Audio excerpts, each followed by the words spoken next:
Welcome to Cooking with Nana. Today I'm going to teach you how to make strudels.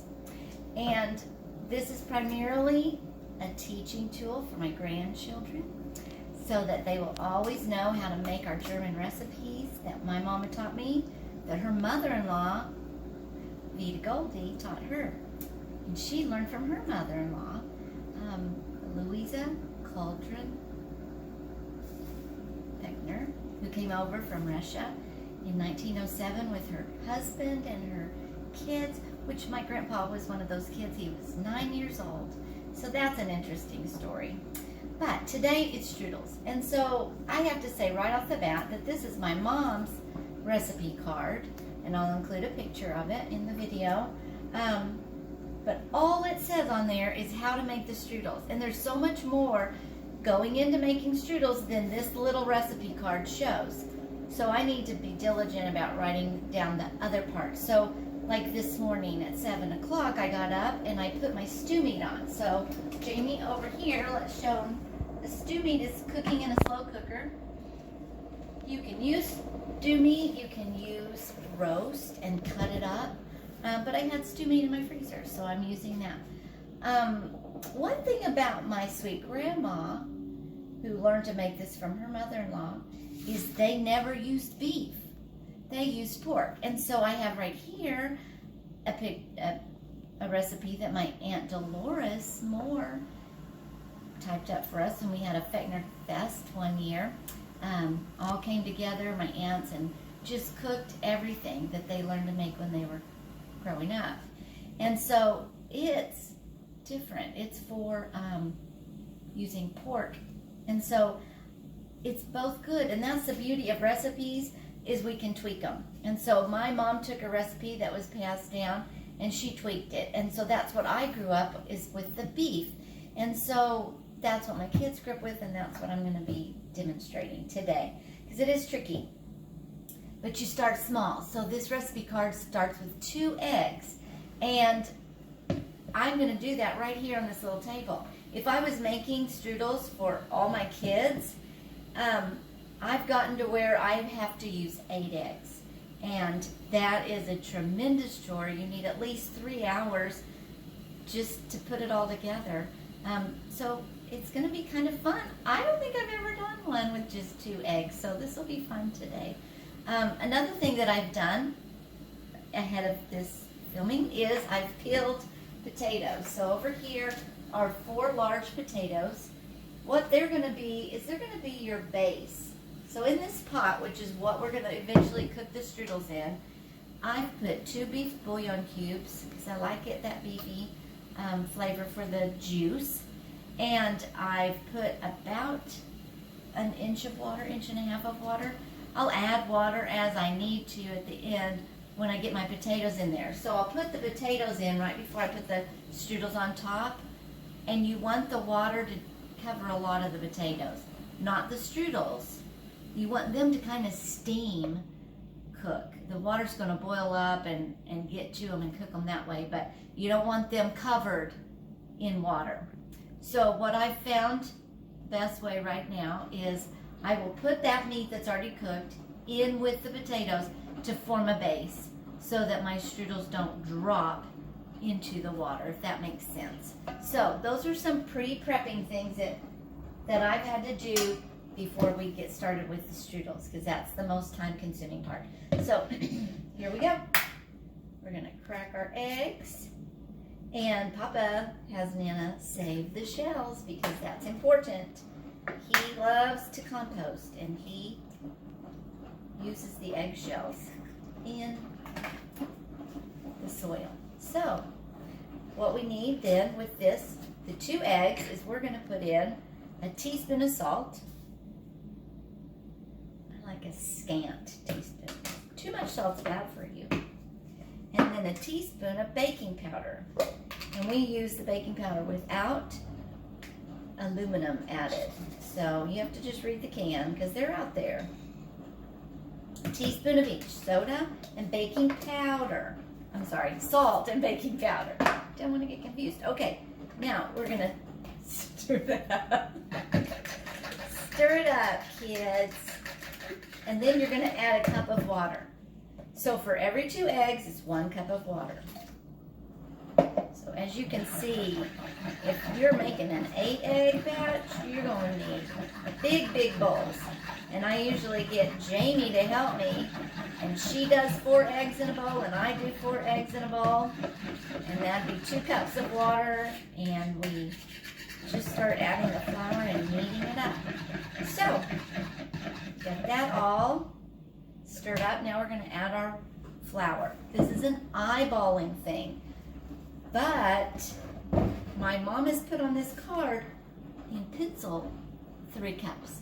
So it's about 3 cups, because as you get it mixed in, you're gonna keep adding flour. And this is something that you gotta practice with, because it's a feeling thing. You gotta feel the dough. You can't just say it's this exact amount. It doesn't work that way, which is just fine. So here's one. We're gonna do it slowly, bit by bit, because if you dump all the flour in at once, it makes for a very hard glob of dough, and you can't work with it. So you have to add your flour slowly. That's about half of the flour. And this isn't a full cup. This is about 3/4 of a cup of flour too. So, okay, so here we're gonna do about 3/4 more.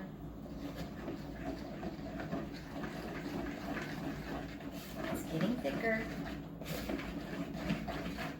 And it's starting to come together, form a ball.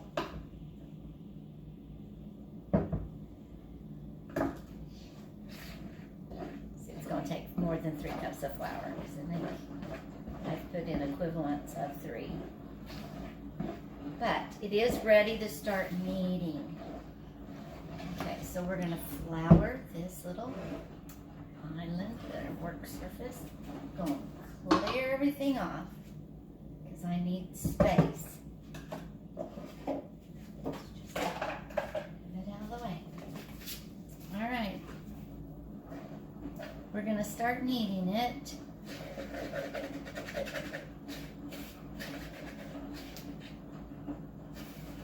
And add flour as we go. Like dough in my wedding ring. So I take that off briefly. All right, and this is how I knead it. There's different ways of kneading it too. So I'll tell you a story about my sister. We were making strudels together one time. She goes, "What are you doing?" And I said, "I'm kneading the dough." She goes, "You can't knead it that way. You have to press it in like that." Well, that takes forever. Now, I'm not discounting it. She definitely is the strudel maker extraordinaire. She's been making strudels a lot longer than me. But, remember how I said at the beginning we can tweak this recipe to make it our own? So I just do it this way. My mom taught us both, and my mom said to Gay, my sister, don't knead it hard, knead it carefully. But she never told me that. So it's all good. It ends up good anyway. So, as you can see,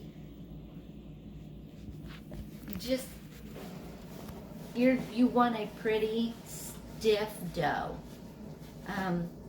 because we're going to stretch it out, and so therefore you need it to be able to pull, right?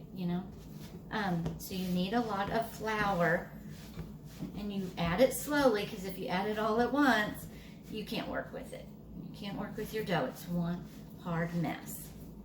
So another thing you can do is let your dough rest, and as it rests, it gets pliable. So we're about to the point. I think it's good. This is going so much faster, isn't it, Jamie? When we do it, it takes a long time to work up the dough and get it ready to stretch. That's why it's important to practice and start out small. Okay, so it's got this good feel to it, right? It's solid, but it's not hard as a rock. Don't know how to describe it. So we're gonna let it set there for just a minute, and then I'm gonna cut it into 4 pieces. And those 4 pieces we're gonna work and roll out to be like a plate size, 1/4 of an inch thick, and we're gonna cover it with bacon grease, which is another pre-step I forgot to tell you about. You need to have bacon grease. So if you fry bacon, save it. Save it in the refrigerator because you don't want the grease to go rancid. So I have this little container. It has this little lid, glass lid, and it just is where I save my bacon grease. This was my mom's, and when she stopped using it and it was in her cupboard, I asked her, can I have that, Mom? Because I thought it would be a great privilege to be able to keep my bacon grease in the same container that she kept hers in. So there have been days when I did not have enough bacon grease and I had to fry up bacon in order to make the strudels. And so on those days my kids are always happy because they can it's a bacon free-for-all. But you got to save your bacon grease, and then I just heat it up on top of the stove so that it liquefies it. And we're gonna put that on top of those little 4 pieces of strudel dough and let it set kind of in that grease before we stretch them. So we'll come back when we're ready to put the bacon grease on. Okay, we've let it rest for maybe 5 minutes, but now we're ready to cut it into 4 pieces and make our little plate-sized discs of dough. Sometimes I find that I have to knead them up a little bit more before I'm ready to make that final rolling out because it just got too soft. And I may have to do that with these. It just depends. You can tell by the feel. If it just feels really limp and too soft, then you just need to add some more dough. Flour. You just got to add more flour. So let's do that real quick just to show you what I mean. Just a little bit. A little dab will do ya, and I will do all of these that same way. Okay, you can cut that off. Okay, so now I've added more dough to each one of these sections. We're going to start with that first one again. More flour. What did I say? Dough. I meant more flour. Thank you, Jamie. She keeps me on my toes. All right. See, it's good. This is what you want. And sometimes what I like to do is just let that set some more, and it will roll out thicker the next time I go to roll it. So just keep your area lightly dusted with flour. Yeah, see, this is rolling out more. So I'll let that set a minute. Do another.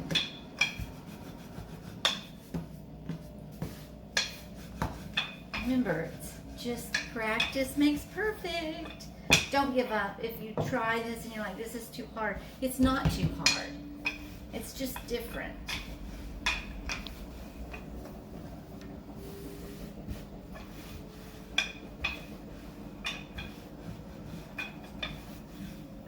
I will tell you, the reason this one didn't roll out so good is because I did go back and add more flour to it, even though that's what I started with. So that's what's happening. It just needs to sit a minute and then it can be more pliable.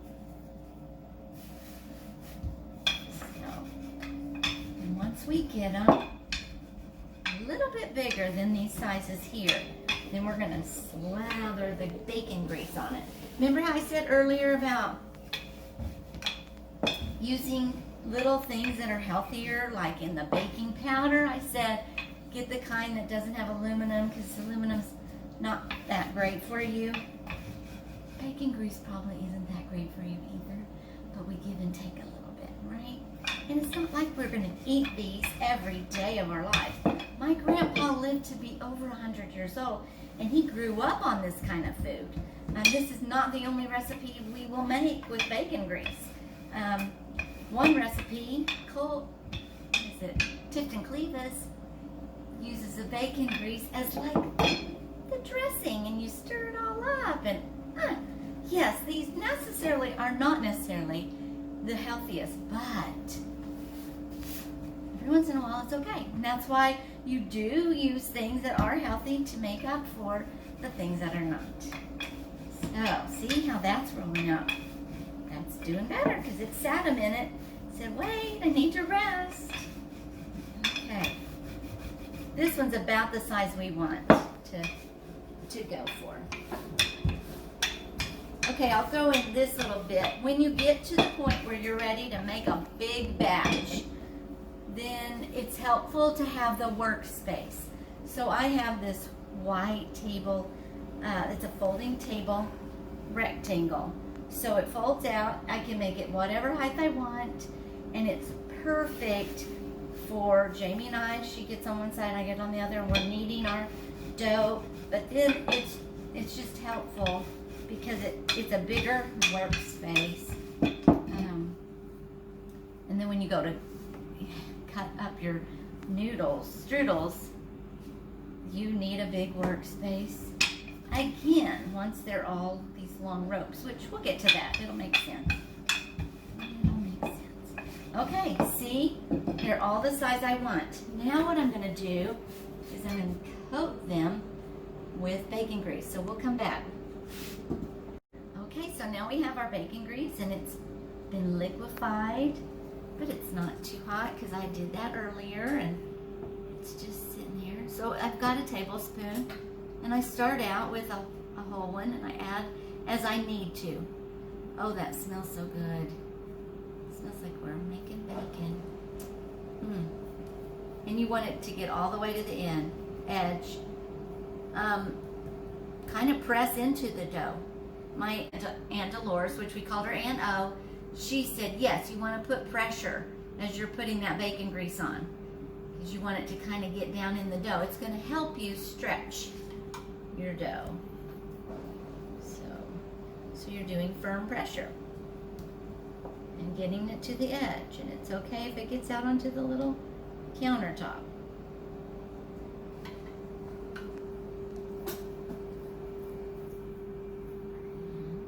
Then I like to let these set for a while. Let's say 15 to 20 minutes. We're gonna let them set just like this, not doing anything else. And in the meantime, we go prepare our area where we're gonna stretch them. That's very important.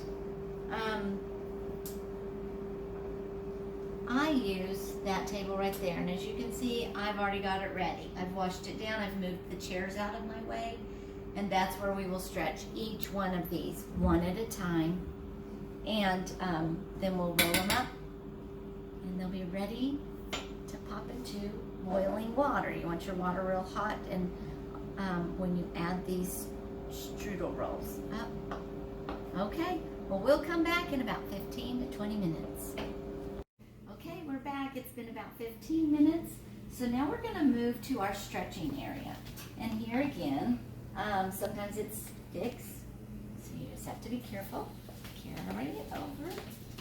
And this is one thing that my mom taught me, is you just start stretching it this way. And I think this is a skill that you need to just practice to learn it. But you get it started, and as you can see, it's starting to stretch out. Now, some tips. The middle is going to get thin first, as you could tell, but you've got to concentrate on getting the edges pulled out too, because you really want it to be stretched thinly. And do you see how I'm pulling it slowly and holding it down, and it's stretching itself? So you just slow and steady. Slow and steady. And you just keep working your way out just a little bit at a time. I'm going to have to end up coming on that side Now, as you look over here, it's already starting to split. That's okay. I asked my Aunt Dolores about that one time in an email. I said, Aunt, oh, how do I get it from splitting? Because sometimes it doesn't split. And I'm not sure what I do differently on those times. It might be that I've added a little bit more flour. It may be that it sat with the bacon grease on it more. But there are some days I can get a perfect round circle with no holes in it at all. But this is what my Aunt O said to me in an email when I said, I can't get it to stretch without holes. She goes, I never saw my mom's without holes. You're just gonna have holes. So just know that it's okay, but if you ever do have a day, which my mom always said, she thought it had to do with the weather, like everything was perfect barometrically, and you know, it just did fine. So here I go. But you can see it's stretching out. You want to try to keep, oh, now Jamie, that's never happened before, has it? No, it hasn't. That's okay. It is okay.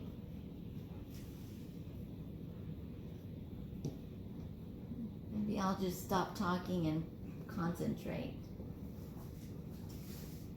You just don't want to have this big lump around the edge. So here's a big lump. Jamie, can you show? So what I'm going to do is I'm going to just barely pick it up and just kind of wiggle it. This one thing my mom would do too. Let some air get in it, and you can see how thin it actually is. You just keep working slow and steady. Slow and steady. At least it hasn't ripped in the middle, right, Jamie? Mm-hmm. We've had that before, and that's trickier. We can handle this edge. Sometimes it's so big that it's falling off the edge of the table. So that's why it's important to find a large area that you can work with. Another thing that we've used before to hold our round pieces of dough is a card table. We usually set that up in addition to the white rectangular table that I knead on. And that would also be a good workspace. It's big enough, I think, that a card table, if you didn't have a table like this. My mom had a little glass top round table, and that glass was perfect for stretching strudels on. Okay, I think we're ready to roll it up. And because this happened on this end, I'm going to start over here. I do want you to see that there is still a little edge. You can't get that completely gone. You see there's like a little ridge, and that's okay.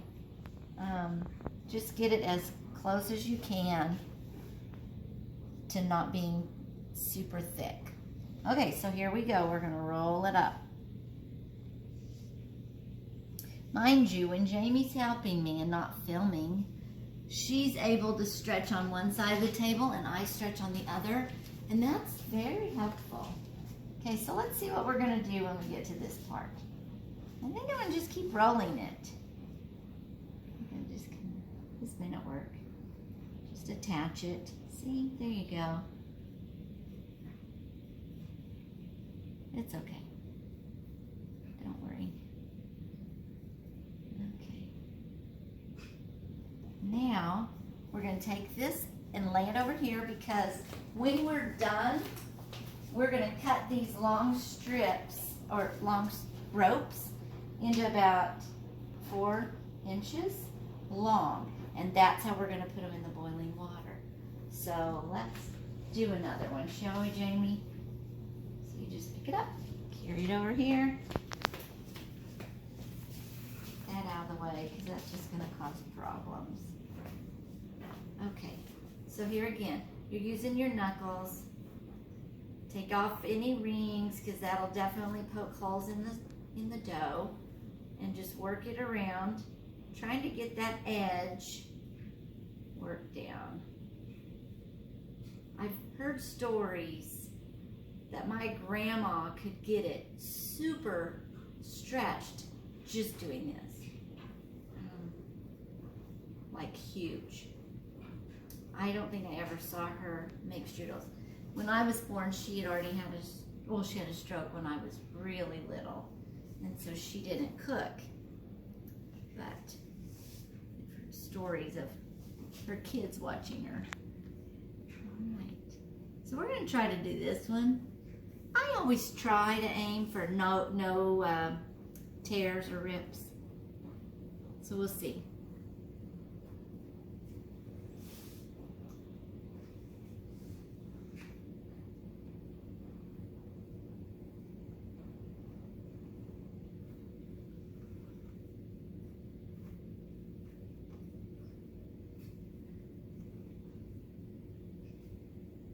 So far, so good. Jamie, I'm missing you on this side helping me. But thank you for taking the video.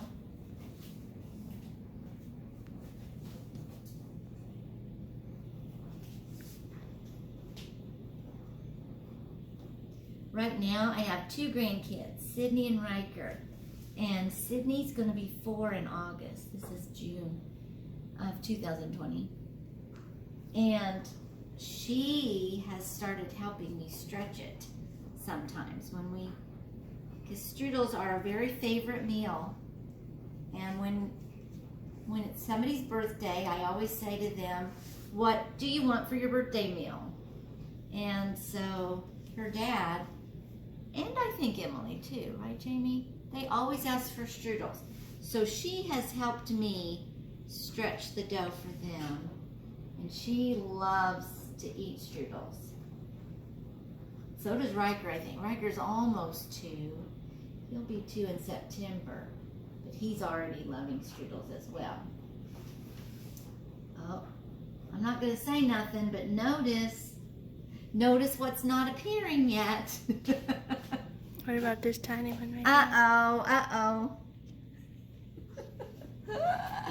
It was so small I didn't notice. Jamie found it. It's okay.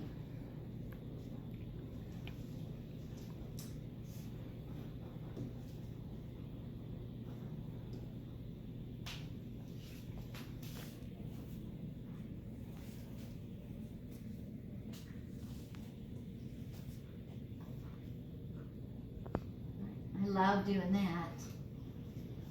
It just shows that it's good elastic. It's got good elastic in it.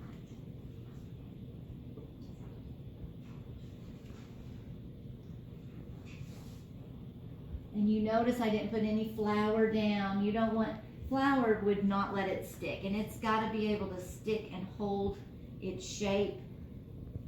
That's why the glass table that was at my mom's house was so perfect for this. All right, I think it's safe to say we're ready to roll it up. Oop, got another one over here. Okay, just get this little glob out of the way. Okay. All right, we're ready. Let's roll it up. Start in the middle, work our way out to the edge.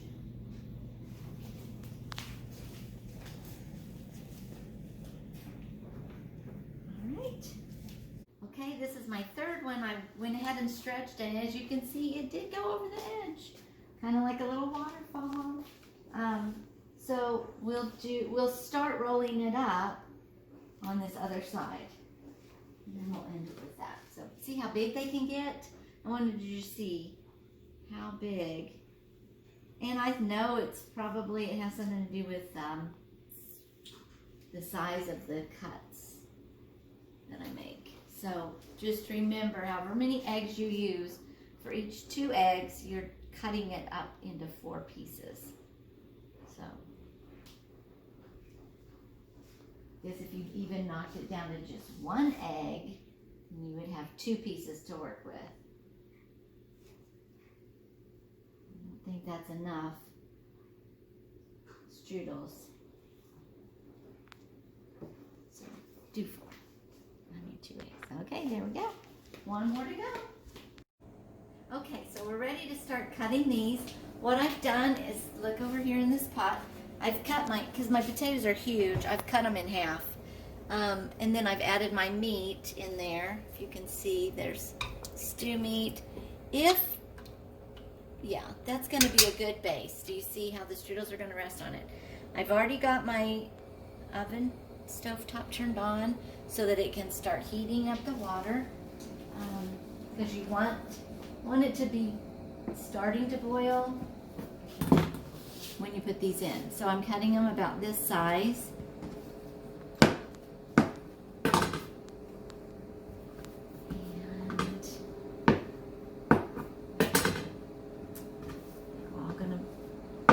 Go in, and it's important when you're putting them into the water that you're kind of making a pattern of crisscrosses. I'm going to show you out here so that, because it's harder to see in there. It's not going to be exactly, but if you just think, I want water to come up, or I want the steam to come up through them. So you don't want them all tight like that. That's not going to be good. So leave space in between them, however you want to do that, so that you can layer them like so. Does that make sense, Jamie?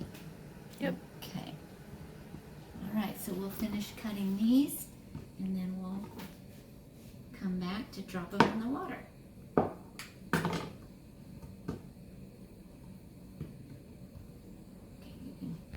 Okay, as you can see, our water's hot enough that it's not a rapid boil, but it's starting to move around down there. So that's perfect to go ahead. And I like to choose the bigger pieces of the strudel. And this is going to go down in the water because I don't have a lot of potatoes.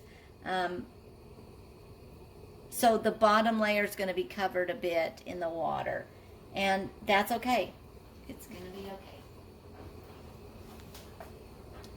They're not going to rest on the bottom of the pan, and so that's what's going to be good.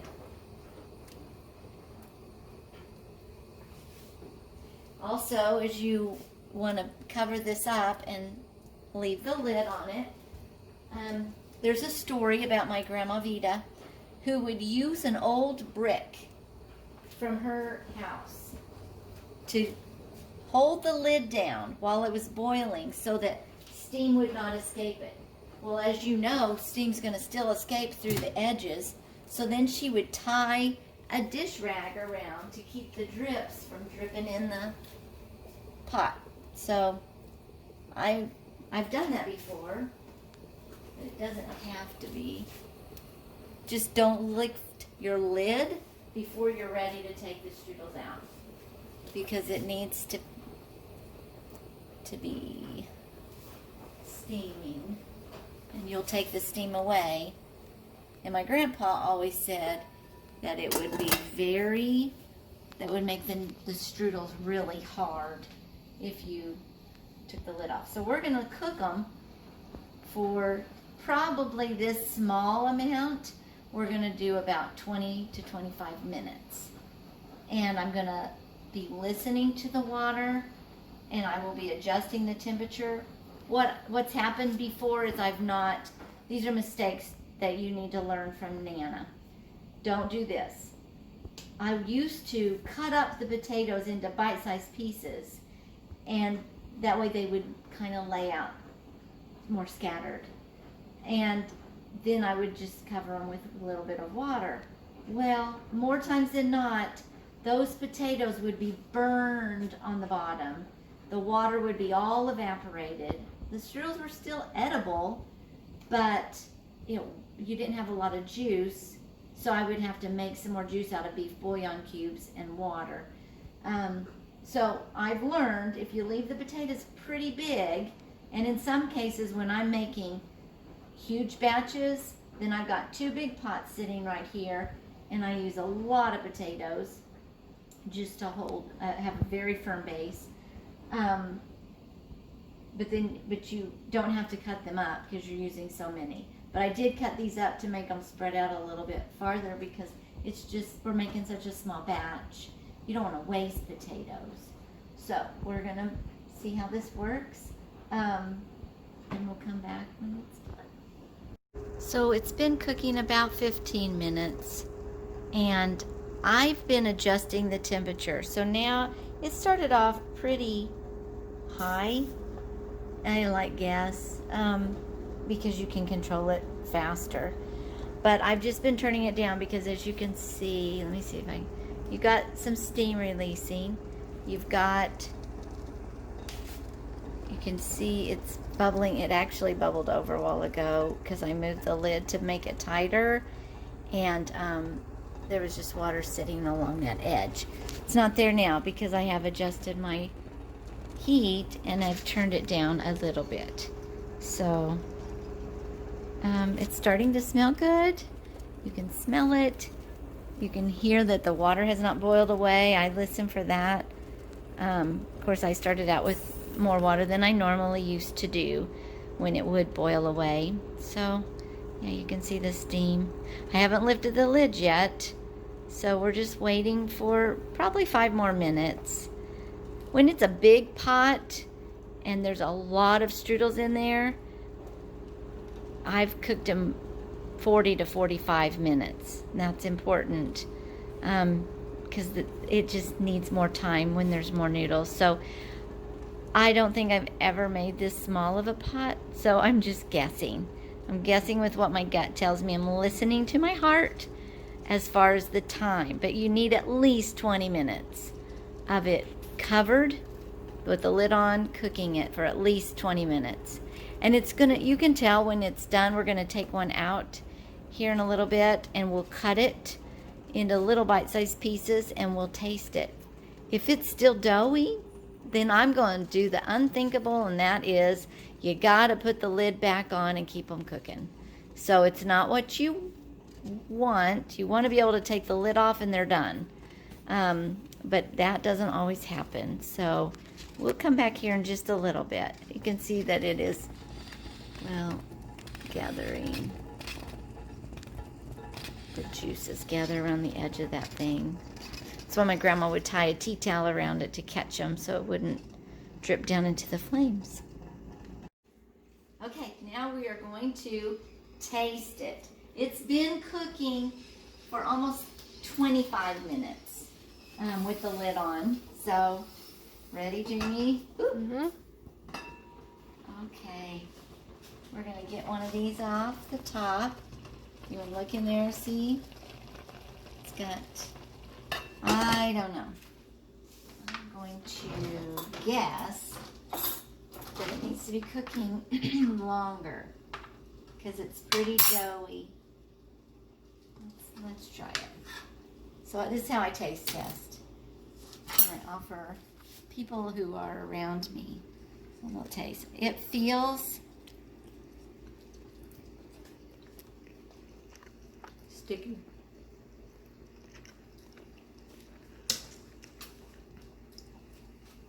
I'm going to let it go 10 more minutes. I think this is telling me that no matter how big of a pot you've got to at least cook it for 30 minutes.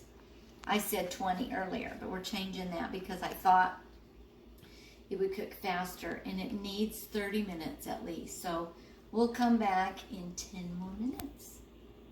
Okay, we're back, and we're going to lift the lid one more time. Got to test it.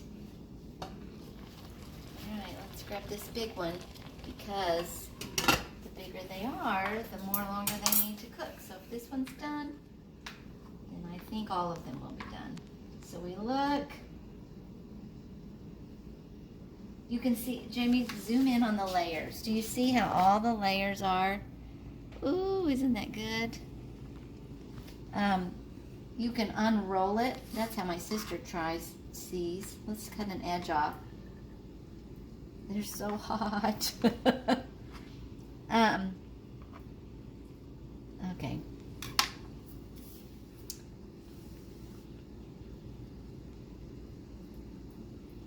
So when they will unroll, and look at there, you can see that layer. So, yes, I think they are safe to say it's ready. So, yeah. is ready. Okay, so we take it out. We're going to separate the strudels from the rest of the pot. Remember, there's potatoes under there and there's meat under there. So we're going to just take them out one at a time and put them in this bowl. And then we'll pour out the potatoes and meat into the second bowl. And we'll hopefully have some juice in this pot left.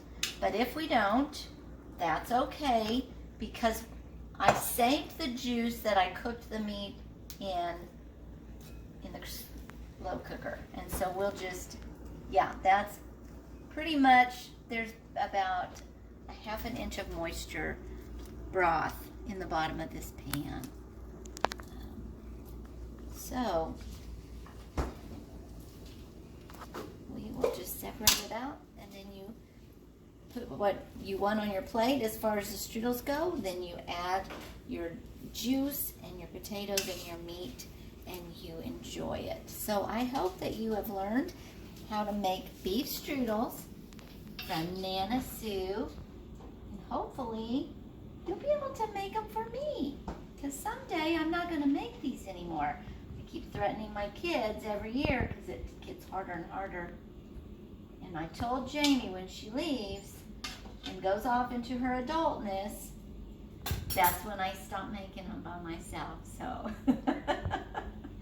anyway, love you guys. Bye.